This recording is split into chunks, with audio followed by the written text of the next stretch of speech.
So tonight I'm wondering if it's possible that there are stories that you just shouldn't tell. It's possible that this one is, frankly, for legal repercussions. So the story goes like this. I'll kind of read you the email as I remember it. November 16th, 2012. Dear friend, when I participated in the filming, I had no idea that the non-disclosure agreement that I signed would loop me into such controversial circumstances that compromise my personal integrity, and I'd really appreciate it if you removed me from the video. And also, can I have a copy of the non-disclosure agreement? My friend replied, I'm sorry, we can't provide you with a copy of the non-disclosure agreement. I'll try to get your face scrubbed from the video. It was a hot August summer, somewhat like this, and I get a text from a friend. It says, farm party, school bus is coming to pick everyone up in town. And this came from a fairly reputable source, a friend of mine who threw lots of different art parties and concerts and such. And I'm like, okay, this is great. So I forward the text to a bunch of friends. I'm like, hey, school bus is coming to pick us up. And of course, the novelty catches a whole bunch of people. And they're like, oh yeah, who doesn't want to ride a school bus to a farm party? So we all get on the school bus and we show up at this farm. This farm that I actually recognized, and we get off the bus, and there's this fairly suave guy with this earbud in, and he says, hey, everyone, come around this side of the barn, come over here. And so everyone gets off the bus, about 40 or so people, mostly friends of mine, people I knew, artists and musicians and political activists. And he says, now get this, I'm going to hand you this fake money. You give it to the Amish man at the door and go in and have a great time. It's going to be a crazy party, have fun, have a good time. And everybody just starts walking forward. They're all getting in line. And meanwhile, I'm walking backwards. Like, there's something odd about this. And I was having these flashbacks to sociology class and Stanley Milgram's experiment and the Stanford experiment, and I'm like, whoa, something freaky's happening.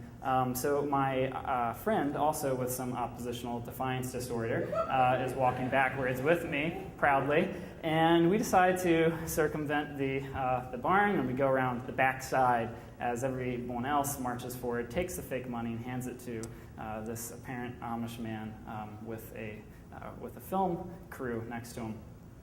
So we walk in the back of the barn, and we crawl over this farm equipment, and we're crawling over hay bales, and we come upon this little place that had been delineated with the hay bales, and there's beer pong.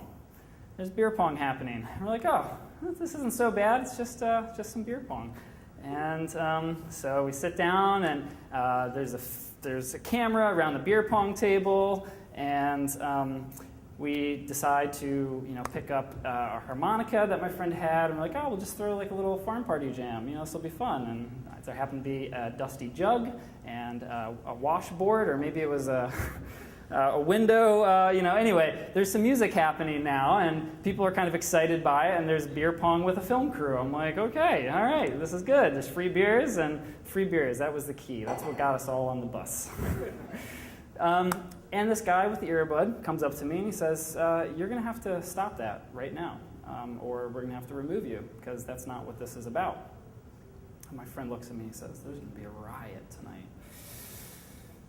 Does not go over well. So we walk out of the barn, and I'm sitting by the beer cooler, and I'm just drinking a beer, and the chaos that ensues is indescribable. There is a couch that is thrown out the barn door. There is an Amish man apparent Amish man who's now playing beer pong and screaming obscenities at someone I don't know. And there's a TV that even gets thrown and shattered. And I'm feeling very uncomfortable. And before you know it, I should also mention that there were some very young parent Amish women who were walking around and flirting with people in this party. problem. This is something's fishy here. And before I know it, the event is over. 20-minute span, 25-minute span. And we're all asked to leave the barn. So my friends, feeling very confused and frankly disappointed that they hadn't yet smoked the marijuana that they brought, all exit the barn, and the barn doors are shut, and we all get on the bus and roll into town with everybody lighting up in the bus, billowing of marijuana smoke into the city of Lancaster. So, so to the email. So about 3 months later, I walk into a local cafe, and I look at the newspaper like I normally do, and on the front cover is a story announcing the premiere of a new series called Amish Mafia. Now, mind you, I was working for an Amish family at the time, had been for 2 years, farming with them for Lancaster County Produce. So I found out in the process that Discovery Channel has a third-party ethics hotline. I left a complaint after arguing with them that I had an ethical concern, which they disagreed with. And so this is my, my story that whether I should tell it or not, frankly, only lawyers and time will tell. But it's a small comeuppance for me and not significant. So that was the one time that I got roped into a reality television show called Amish Mafia. So.